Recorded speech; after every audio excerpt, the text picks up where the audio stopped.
Now on the APEC VIP hotline, cutting-edge training for the serious athlete, apecgo.com. Joining us right now, the editor of 247sports.com, Bobby Burton. How you doing, Bobby?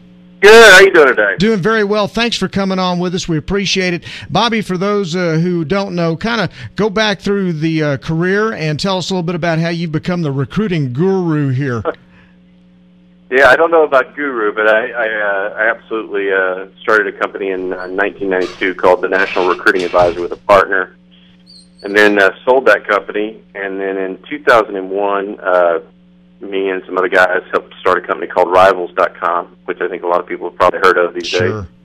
And we sold that to Yahoo in 2007. And about a year and a half, 2 years ago, we started another company called 247 Sports, with more focus on recruiting and your favorite team. So if it's the Longhorns or the Aggies or the Gators or the Irish or whoever, we really focus on those aspects of recruiting. And you're doing it for nationwide now, basically, right? Absolutely, around the country, whether it's Southern Cal or Notre Dame or North Carolina, and we do it for football and basketball primarily.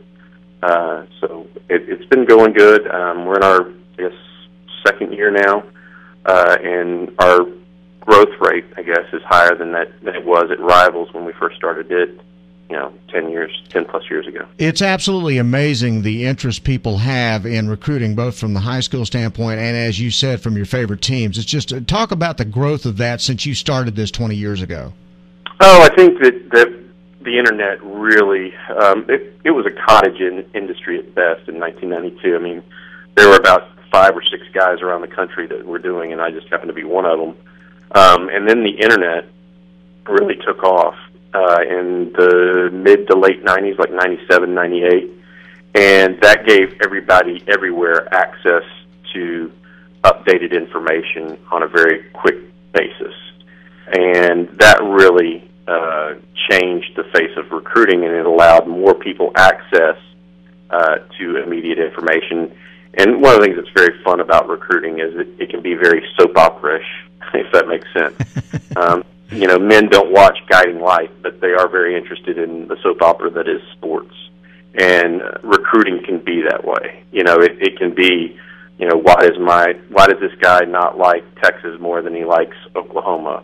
Or why does this guy not like Michigan more than Ohio State? And they get into it, and there's some recruiting to be done, and there's always twists and turns, and it's kind of fun to follow, and it's harmless. It's not, what I mean? It's not a negative pursuit or something like that. So a lot of people enjoy it, and it's fun to talk about it because it actually does impact winning on fall Saturdays too, which, as you and I know, football is the number one sport in this country. Absolutely. Now, when you started doing it, tell me about how you went about gathering all the information about the different players and ranking players, and then finding out, how they were interested in different schools, and talk about all the different people you've had to talk to gather that information. Yeah, absolutely. So when I first started, I'd been an undergrad at the University of Texas and had worked for the football team in the video department. I actually helped start the video department there for the University of Texas.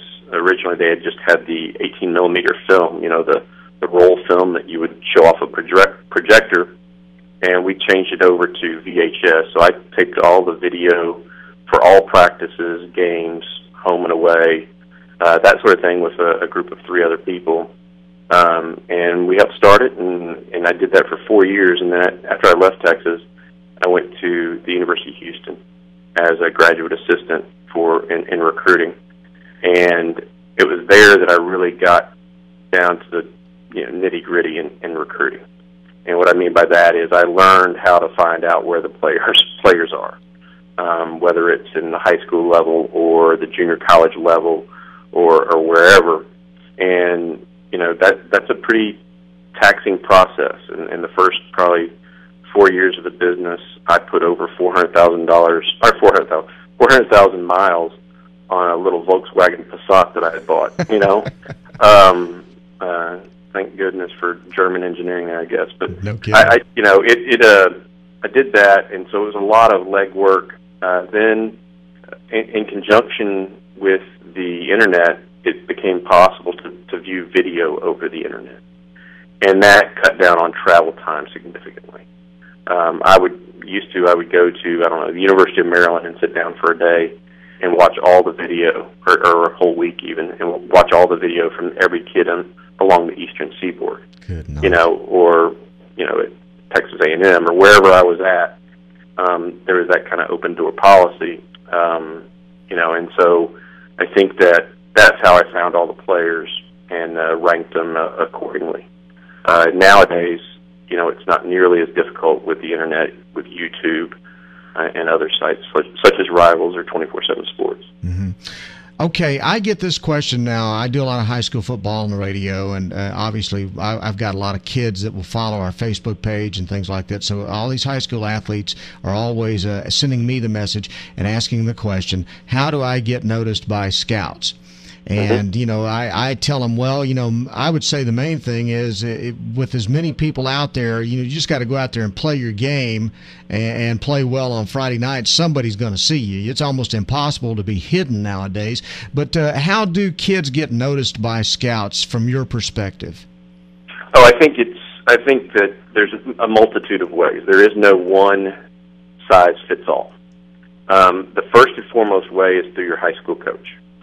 So your high school coach, at least, depending on your size of your high school, 20 college coaches will come into an average Texas high school over during the fall and spring, just to look at other players, check in with the high school coach, see if there's anybody they have.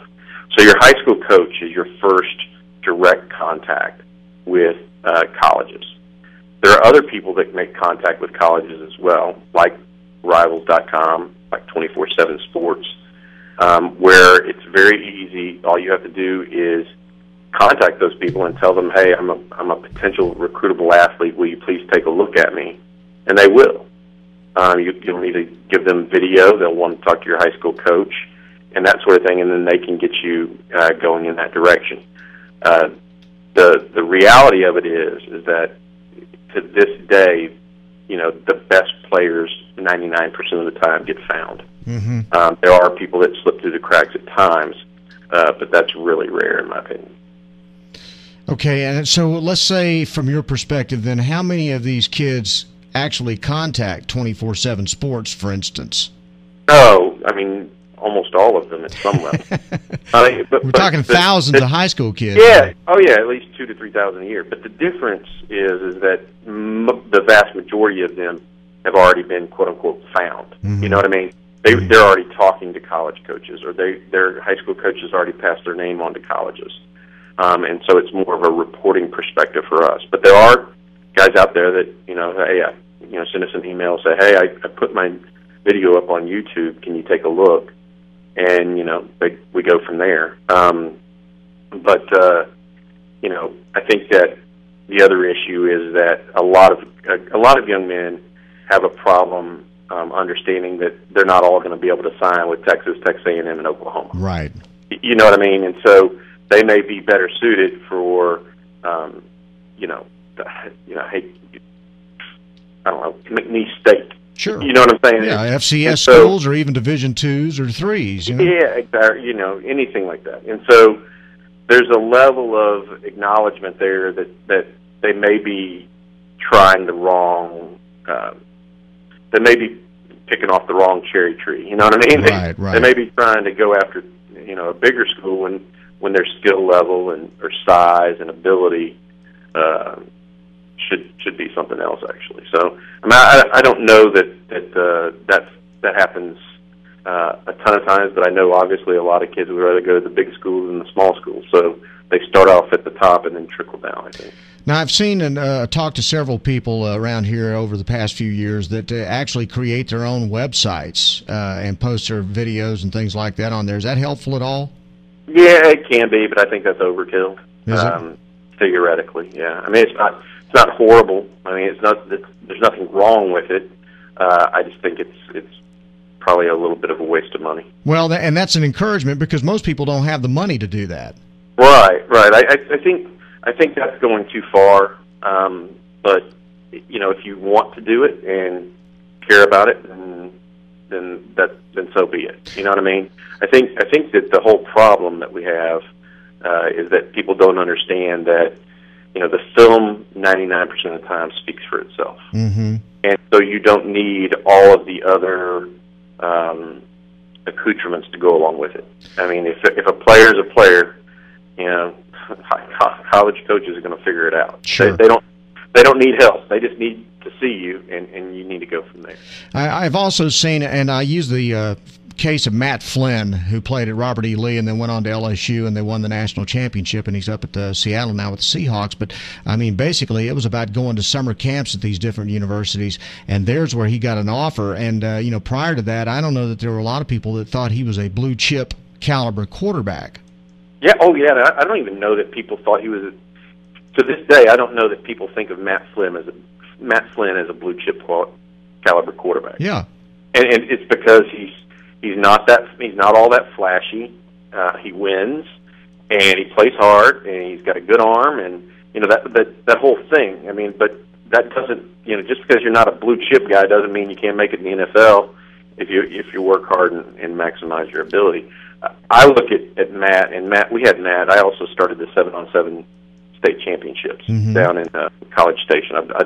Me and my cousin started that in, I guess, 96 or 97, and we were lucky enough to have Matt and Tyler Lee fare very well one year down there. And I can tell you that a guy like that goes to a summer camp, and he's going to be impressive to college coaches because there's no extracurricular with Matt Flynn. You could tell he wanted to play football. And he was serious about it, and he had a lot of talent. I mean, I'm not saying he wasn't Brett Favre, don't get me wrong. Sure. He didn't, you know, have this arm that could throw a ball through a brick wall, but he was serious.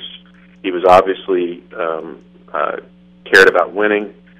He was good with his teammates, all of those things. And so I do agree that by going to college camps, if you're someone like him, you're going to make, you know, it's going to be a very positive experience. Is there somebody else out there that you uncovered that was kind of a diamond in the rough that maybe other people missed? Can you give me an example? Oh, you know, it's interesting. I mean, I know people probably remember LaDainian Tomlin. Yeah, I've heard of him. Yes. Yeah, yeah. No, I went and watched him. I mean, it was very funny because on all the blue chip lists as a junior in high school, there was a young man named Wayne Rogers who was a linebacker at Waco University that everybody had on their list. And I went up there to the Waco University High School and looked at him, and frankly, there was another linebacker that was about 5'8", 5'9", it looked like on film, that was making about, I don't know, 20 tackles a game. Wow. And it was LaDainian Tomlinson, and the coach goes, "Oh, don't worry about him. He doesn't have any grades." Wow. So I just said okay, and then his senior year came along. You know, he's rushing for 450 yards a game. So things changed. It was one of those situations where I walked into a school and thought I was probably going to see I was going to see a linebacker and ended up seeing a all-pro running back. And I couldn't have told you that LaDainian Tomlinson was going to be an all-pro because really all I saw him work out that day and on film that day was as a linebacker. So wow, that's incredible. Yep. All right, let me ask you this. As we get into the high school playoffs here in Texas, what's life like for you right now? What kind of things are you doing right now as the playoffs get ready to get started? Yeah, on the road every weekend. That's the first thing. I mean, you got to go watch and see players. But I don't just go in the state of Texas either. So we'll go down and be at the Louisiana State Championships in the Superdome where they'll play 5 games back-to-back on days. And we'll go across looking for the best games around the state and around the country at certain times of the year. But it should be interesting playoff time. It's always the funnest time of the year, in my opinion, in Texas high school sports. All right, it's got to be a fabulous way to make a living too. Yeah, it is. My dad still shakes his head. He's happy for me, but he shakes his head. You are a pioneer, buddy. How many people do you have working with you, scouting all around the country? Then. Oh, here at 24/7, we have about 100 people. Golly. Yeah, and we have about 100 people. We had over 300 at Rivals at one time. God. And so we're still growing and moving forward. We tend to what we're focused on here more of the priority states of Texas, Louisiana, Alabama, Florida, Georgia, Michigan, Ohio, those kind of real heavy production states, California, Virginia, that kind of stuff. So, I think that I think it's a fun job, and it's always interesting to watch these high school kids grow up into being stars. I mean, I'll never forget this. One of my very first jobs was to go watch Peyton Manning in high school. Wow, and that's been almost 20 years ago now, and I look back on his career, and it's just been phenomenal. What he's been able to accomplish. So.